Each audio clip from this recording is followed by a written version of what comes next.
This is the BBC. This is InTouch, the magazine programme for people like me who are blind or partially sighted. I'm Peter White. Thanks for downloading this week's edition. Good evening. Few topics in all the time I've been working on InTouch have raised as much heat as that of shared spaces. In theory, we're talking about the concept of making our city centres less bound by rules and making them more informal, blurring the distinctions between motorists, cyclists and pedestrians. Put like that, it sounds attractive, doesn't it? But what it's meant for many blind and partially sighted people has been the removal of the distinction between the pavement and the road and the decontrolling of crossings. And suddenly, for many blind people, walking around in their cities, which used to feel safe, has become far more hazardous. I've been reporting on this development for the past 10 years. This encounter with Joel Young in the centre of Reading in 2015 was typical. Well, the problem is it's a shared surface junction, so there's no tactile clue as to when you're leaving the footway to when you're crossing over the carriageway. And in January, the council switched off the traffic lights. So now there's no audible clue or even tactile clue in terms of the spinning cone to tell you when the traffic stop and when it's safe to cross. And I'm registered blind, so I can't see traffic to know when it's stopped. You do have a dog. I do. Can the dog not cope with this situation? No, it's always up to the guide dog owner to know when it's safe to cross. The dog is trained to walk in a straight line, guide its owner around obstacles, stop at curbs, steps, find road crossings. So it is really tricky, really. You know, you could take a chance and be lucky sometimes, but obviously it only takes one time to get it wrong. You get hit by a bus. So I'm just waiting to really tell when it's safe to cross. I would normally go over to the right because I would expect to use the Pelican crossing that's here to stop the traffic, but that of course is now not in use, so I just have to wait for someone to help me cross, really. I have some sight, so I can try and use that to ask people, but of course people are busy themselves, you know, not everyone will have time to stop and help. Excuse me, sir. Excuse me. Excuse me. I could have been across by now and back probably. Excuse me. It takes some time, yeah, it can take some time. Could you help me cross this road, please? Yeah, of course I can, yeah. Can you help me cross the road, please? I need help to get across the road because the lights have been switched off. Yeah, I know. I don't agree with it. Hopefully they're switching back on again. Thank you very much. Right, have a lovely day. Bye. Thank you. See, that's something that if had the lights been switched on would have taken me, 20 seconds. I had to wait, over a couple of minutes to find someone to help me cross the road. And, you times that by, 3 or 4 times a day, 7 days a week. That's a lot of time wasted waiting at a crossing. Would you avoid this area? I mean, can you avoid this area to do what you need to do? Yes, I can go into Oxford and go shopping. But it just means that, if I go to meet work colleagues after work, they say, we'll meet in Reading, it makes me say, hold on a minute, I need help to get there, and I shouldn't have to do that. It's not fair, really. It's not fair. Well, Reading Borough Council say that they did talk to blind groups at the time, and there were changes to the project, which they say has operated successfully since 2016. They tell us they haven't yet formally examined the government's advice on shared spaces, but they will pay careful attention in any future traffic schemes. Which brings us to the first real sign that central government is looking seriously at the concerns of visually impaired people about shared spaces. Last month, the government announced its inclusive transport plans, and that announcement included a request to local authorities that they should call a halt to shared spaces schemes currently in the planning stage. Transport Minister Nusrat Ghani told InTouch what she had in mind. I know that shared spaces work very well for those individuals that are disabled and in a wheelchair, but it doesn't work for all. And what we don't want to do in any way is to knock back the confidence of people with disabilities, including those with visual impairment, not to go out of their home and use public transport. A lot of visually impaired people just think they are intrinsically dangerous and would like to see this idea dropped altogether. Any chance you might do that? Well, it might come to that. it might come to that, but we need to just do a bit more research into it. Shared spaces in themselves can be quite varied. And I know that in my own constituency, when research was undertaken, they focused mostly on those in wheelchairs and not those with visual impairment. So unfortunately, poor decisions can be made.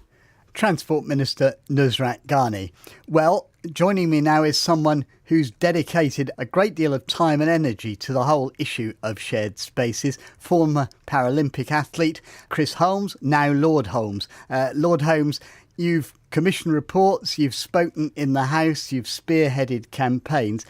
How significant is what's been seen as really a moratorium on councils who have shared spaces schemes in the pipeline?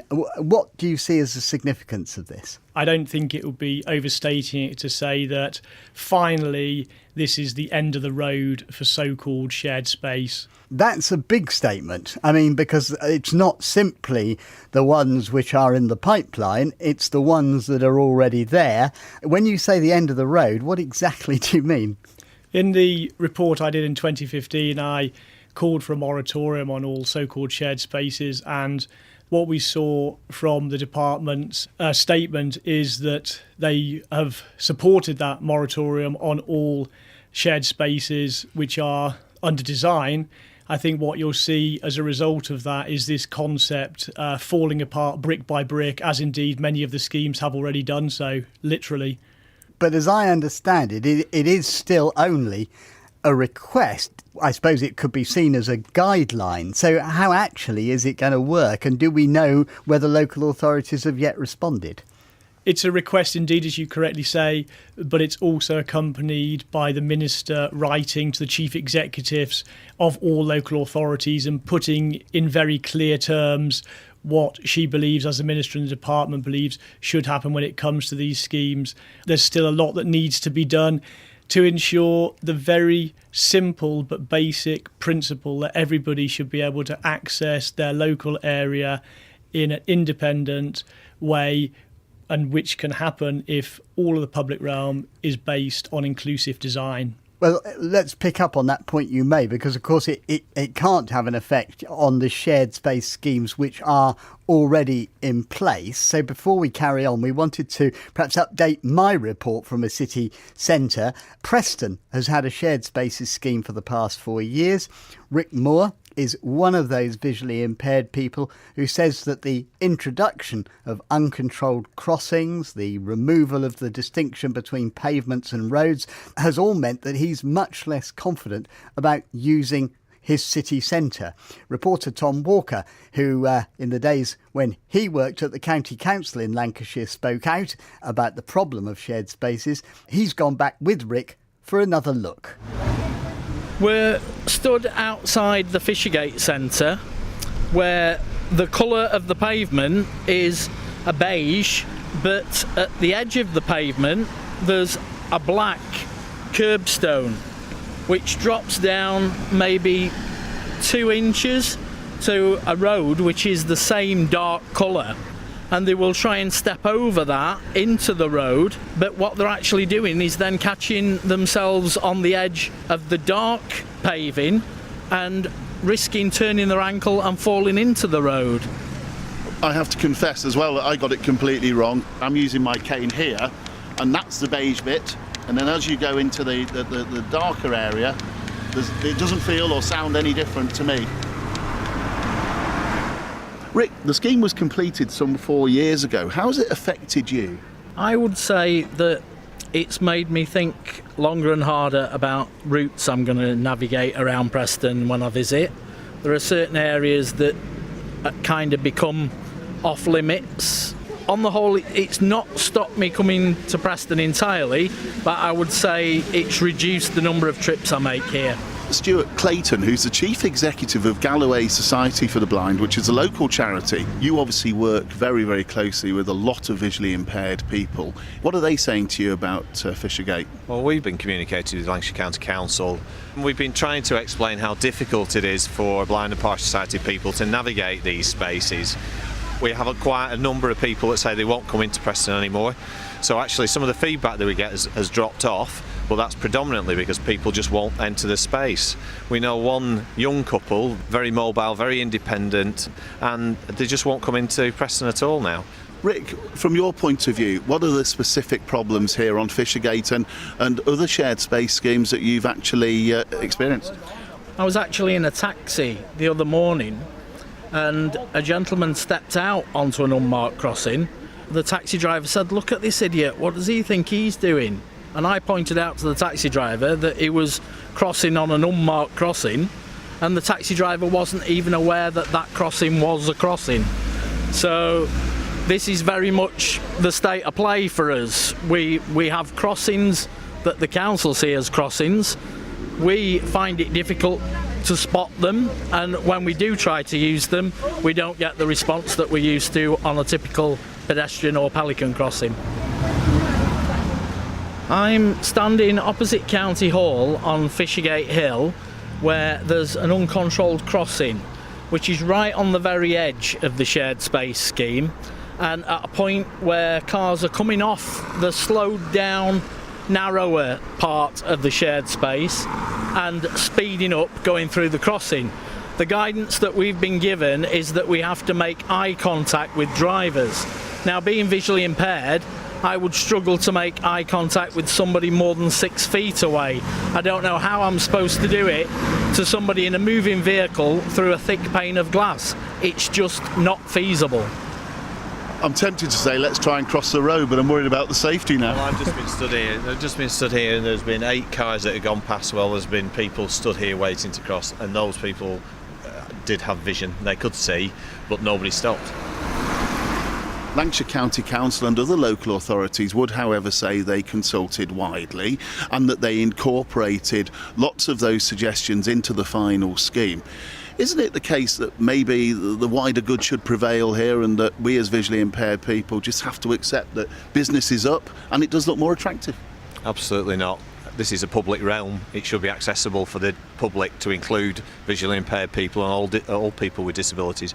I do not underestimate how difficult it is to get a surrounding area, public area, that's accessible for all, but they should be making more of an attempt to it. Rick, the government has now requested that local authorities pause the introduction and implementation of shared space schemes. I welcome that. I think until they've come up with a more inclusive design, then a pause is exactly where it should be sat. Absolutely welcome it. The problem is it's a request, not a statement. So we're still struggling with the term shared space now. What we're seeing is some of the schemes reverting back to another title. They're not calling it a shared space. We need to make sure that the government are clear about making sure that the public realm is accessible for visually impaired people as well as the general populace. Would you like to see local authorities such as this one here in Lancashire just actually get rid of these shared space schemes? The short answer is yes for us, obviously. We're not against the development of the public realm and making the aesthetics look better for the people of Preston and surrounding areas. But what we are against is them not being inclusive for visually impaired people. And there is a fundamental flaw with the shared space schemes themselves, in that you have to, in order to cross a road at an uncontrolled crossing, you have to rely on making eye contact with the driver. Because people have stayed away from shared space, we're almost at a situation where there needs to be greater guidance, and we need to see local authorities going above and beyond to encourage people back. It's almost a once bitten, twice shy kind of a thing. Do you think there are some blind and partially sighted people who would just simply never return to the centre of a town like this one? I have no doubt about that, yeah, absolutely. Rick Moore ending Tom Walker's report. And Lancashire County Council have told us that they've no plans for any new shared space projects. As for Fishergate itself, they say the scheme has resulted in road safety improvements for all road users, and that collisions involving pedestrians have reduced significantly. Lord Holmes, listening to that, your initial report on this highlighted the fact that a lot of blind people were saying it was inhibiting their travel in city centres, as Rick said there. But of course, it was a new concept. and people don't like change.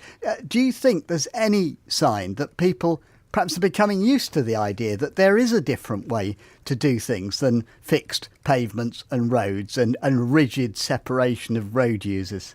I certainly think it's always worth looking at innovation and what can be done to make the public realm as attractive, as appealing as it can be, but none of that is worth a candle if it's not predicated on inclusive design. I think what we've seen is rather than people becoming used to these so-called shared spaces, what you've seen is an increasing number of people who avoid them. In 2015, my report showed that 35% of people actively avoided shared space. There's evidence that that number has increased, and that's over a third of your local community effectively planned out of these areas. That cannot in any sense be justified. And do we know actually how many shared space schemes there are now? In the hundreds, and with almost that number on the drawing board.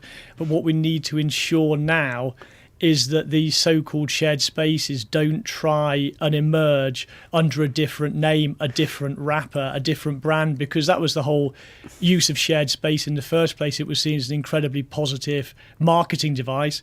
When myself and other campaigners were able to point out deficiencies, it became somewhat less appealing to use. So what we need to ensure is that they don't reappear under a separate label. For you, the moratorium is encouraging, but there are still these hundreds of existing schemes, some of which have involved major engineering work. Do you want to see these systems actually scrapped, reversed, and is that really practical? What needs to happen is that all of the schemes that are currently laid out, and this was another recommendation from my report in 2015, which I called Accidents by Design, another recommendation was that all existing schemes should undergo a clear accessibility audit, and whatever retrofitting that was required to enable those schemes to be fully accessible should be undertaken. And indeed, you've seen that in a number of schemes up and down the country, with controlled crossings being reinstated. And controlled crossings are such a key principle to enable all people to effectively, comfortably, crucially, safely access their local areas. So what you've seen is a lot of reinstatement. That's a further use of public money, but it has to be done now. These inaccessible architectural follies, planning conceits have been laid out up and down the country. Lord Holmes. And that's just about it for today, except to remind you that next week we'll be talking to the RNIB about its plans after a fraught couple of years, which have involved successive deficits and the resignation of their chief executive after concerns about the safeguarding of pupils at a school for which they were responsible. We'll be talking to their interim chief executive, Elliot Lyne, and their chair, Ellie Southwood. I really understand how this situation would, I think, make it quite difficult for people to have confidence in RNIB.